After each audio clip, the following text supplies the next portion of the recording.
Good evening दोस्तों, मैं हूं दिनेश केवरा। बहुत बहुत स्वागत है आपका वर्ल्ड व्यू के इस प्रोग्राम के अंदर। मैं हूं आपका दोस्त और होस्ट दिनेश केवरा और चैनल आपका फेवरेट न्यूज़ टाइम।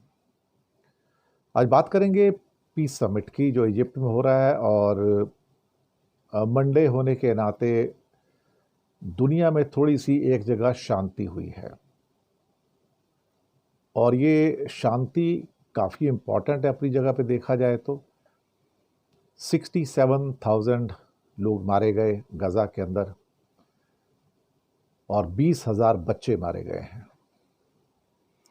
आप सोच सकते हैं कि जेनोसाइड का कितना असर होता है, और नेतन्याहू का नाम एक कातिल के रूप में इतिहास के पन्नों में दर्ज हो गया।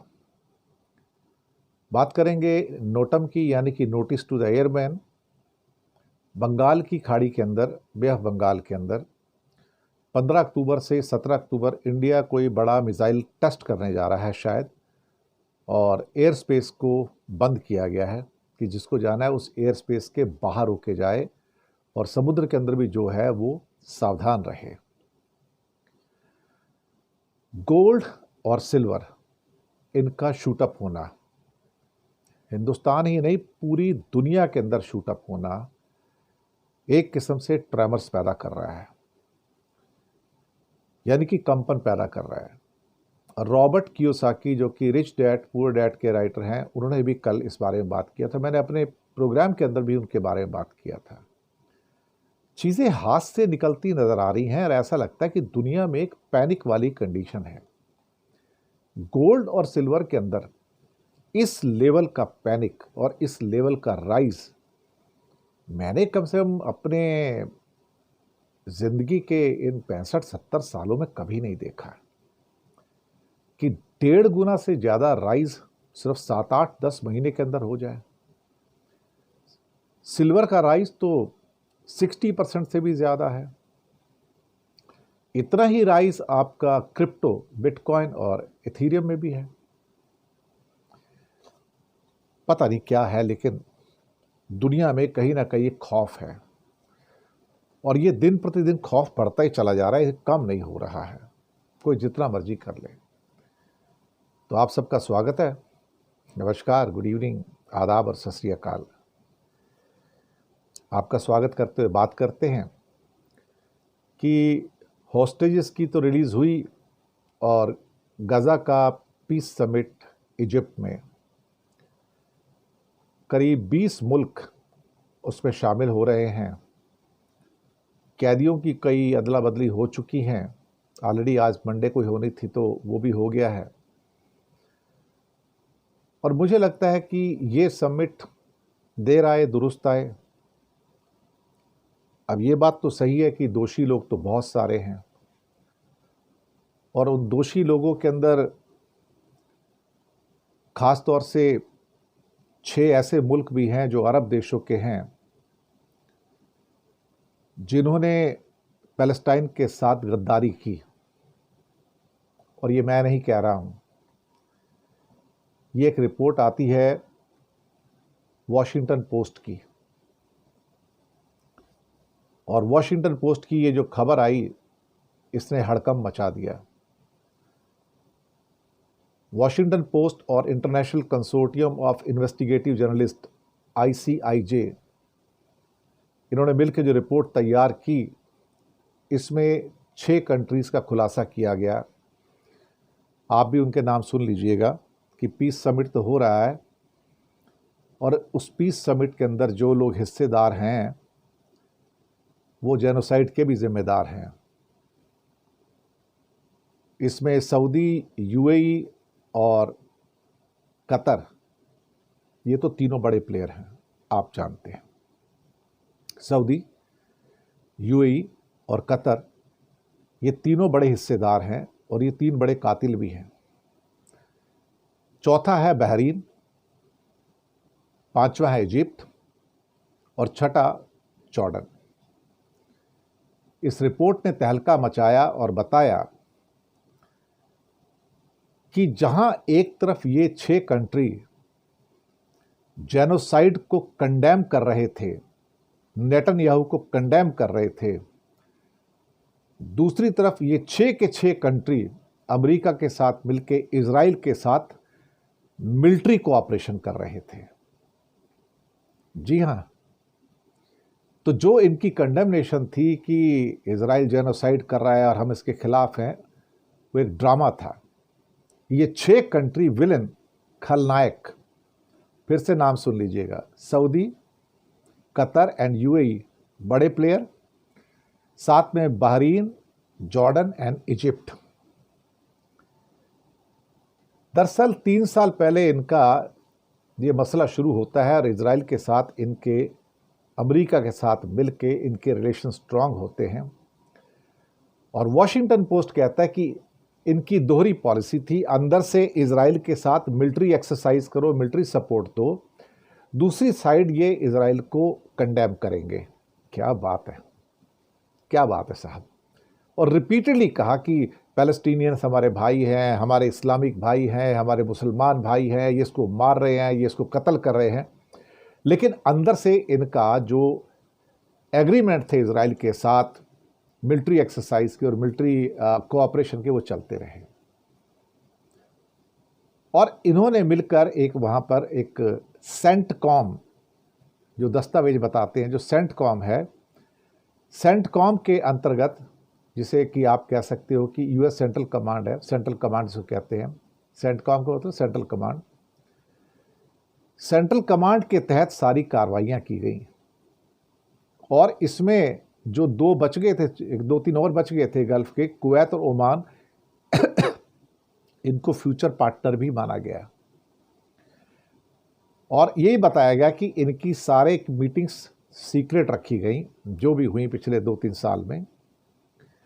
और तो और जब इजराइल ने अपने लोग इस मीटिंग के लिए कतर में भेजे, तो वो कतर के दोहा एयरपोर्ट पे नहीं उतरे, वो जो अमेरिका का जो वहाँ पर अड्डा है अल उदीद एयरबेस, उनका विमान वहाँ पे उतरा ताकि उसको कोई कैचअप ना कर पाए, कोई इसका फ़ोटो ना ले सके।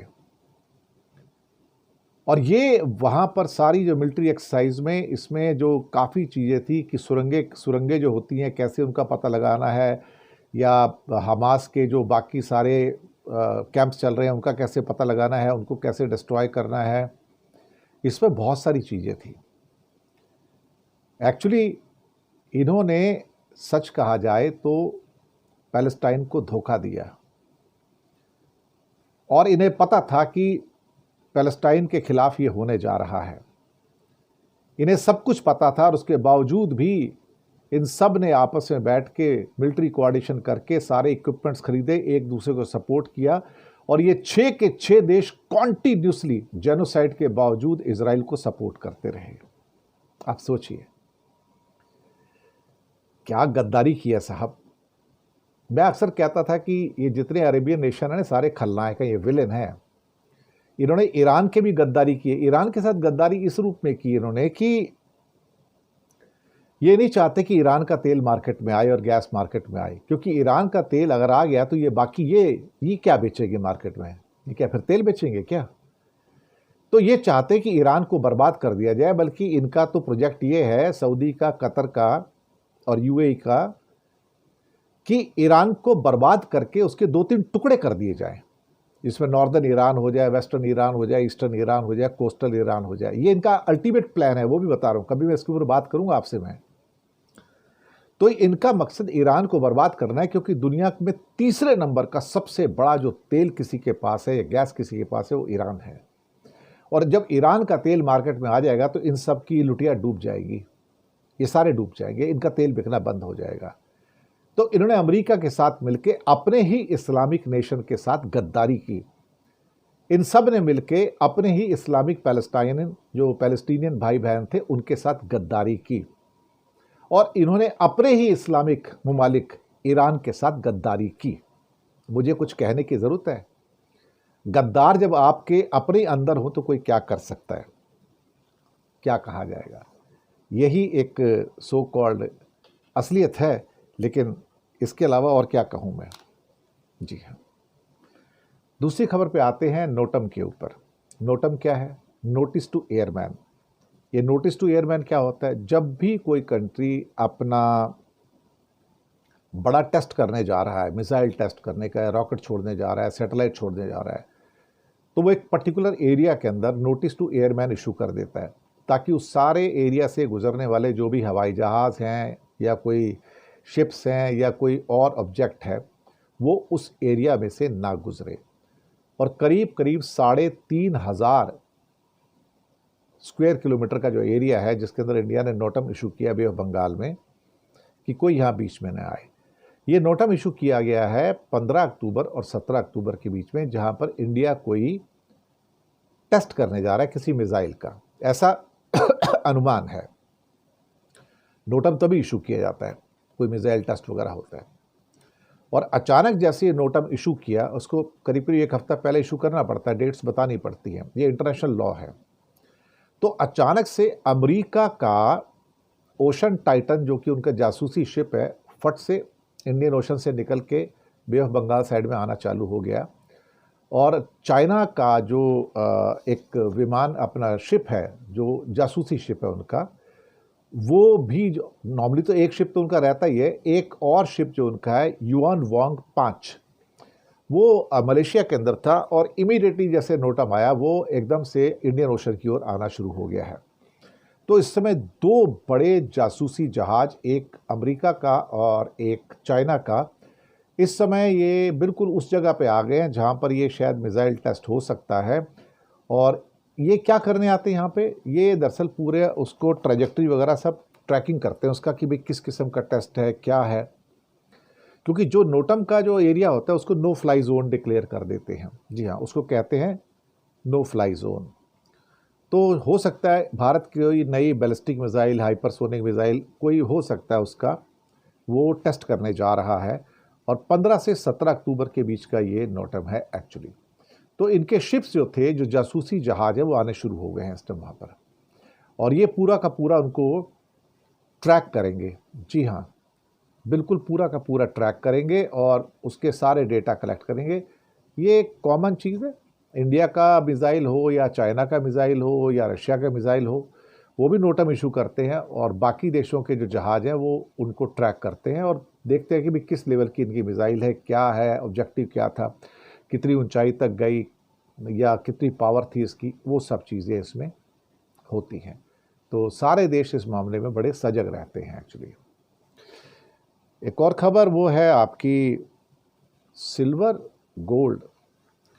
ऐसा लगता है कि आसमान को छू रहे हैं पूरी दुनिया में। ऐसा क्या तूफान टूट पड़ा है भाई कि 70,000 वाला गोल्ड 10 ग्राम का पिछले साल सितंबर का आज 1,20,000 के आसपास आ गया। और ये कहा जा रहा है कि और थोड़े से टाइम में ये 1.5 लाख टच करने जा रहा है। 1.5 लाख, $4,000 डॉलर में कहा जाए तो टच कर रहा है इस टाइम वो। सिल्वर 1 लाख रुपए पर केजी था इंडिया में, 2.25 लाख रुपए किलो पे कल रात को था और जल्दी ही 2 लाख टच करेगा। इसके साथ क्रिप्टो, बिटकॉइन और इथीरियम वो भी जंप कर रहे हैं। चक्कर क्या अल्टीमेटली? इतना पैनिक क्यों है मार्केट में, इतना खौफ, इतना डर क्यों है? लोग क्यों खरीद रहे हैं? इतना महंगा होकर भी खरीद रहे हैं। उनको शायद अब महसूस होना शुरू हो गया कि दुनिया में कोई ऐसा खतरा आने जा रहा है कि ये जो कागज़ के जो नोट है ना, काम नहीं आएंगे, इनकी कोई वैल्यू नहीं होगी। और एक ही करेंसी है जो काम आएगी, जिसका नाम गोल्ड या सिल्वर है। इस बात का एहसास होना शुरू हो गया है लोगों को, हो रहा है कि ये बेच के गुजारा हो सकता है भाई, और तो कुछ हो नहीं सकता। और ये पूरी दुनिया के अंदर है। अमेरिका के अंदर जो हालात हैं वो भी नाजुक हो रहे हैं, दुनिया के अंदर हालात नाजुक हो रहे हैं। गज़ा तो स्टॉप हुआ है, लेकिन यूक्रेन के स्टॉप होने का कहीं नंबर नहीं है। अमेरिका और चीन की टसल बढ़ती चली जा रही है। मैं आपको डराने की कोशिश नहीं कर रहा हूँ, लेकिन इनका ऊपर जाना सारी दुनिया के अंदर खौफ पैदा कर रहा है। मैं आपको बताऊँ, सभी लोग अंदर से डरे हुए हैं। सरकारें गोल्ड खरीद रही हैं यार। इंडिया गोल्ड खरीद रहा है, चाइना गोल्ड खरीद रहा है, पोलैंड गोल्ड खरीद रहा है, टर्की गोल्ड खरीद रहा है। सरकारें गोल्ड खरीद रही, सरकारें अंदर से डरी हुई हैं कि समथिंग अनप्रेसिडेंटेड माइट हैपन। ये दिक्कत है। Let's see what happens. लेकिन चीज़ें इतनी आसान है नहीं, कुछ ना कुछ अंदर सुलग रहा है। जिस दिन बाहर आएगा शायद हम सबको भस्म करके चला जाएगा, राख करके चला जाएगा। तो इसी के साथ आपसे लेता हूं इजाज़त और शुक्रिया अदा करता हूं। चैनल को सब्सक्राइब कीजिएगा, लिंक आगे भेजिए, हो सके तो छोटी छोटी आर्थिक मदद भी कर सकते हैं। नीचे आपके लिए यूपीआई नंबर और बैंक अकाउंट नंबर दोनों दिए हैं। किसी एक को चुनकर छोटी सी मदद करेंगे तो अच्छी जर्नलिज्म को आप सपोर्ट भी करेंगे। तो मिलते हैं थोड़ी देर में एक दूसरे 9:30 के ऊपर वर्ल्ड न्यूज़ के अंदर, एक और नया इशू लेके, नई खबरों को लेके। हंसते रहिए, मुस्कुराते रहिए। मिलते हैं बहुत जल्दी फिर आपसे। तब तक के लिए गुड नाइट।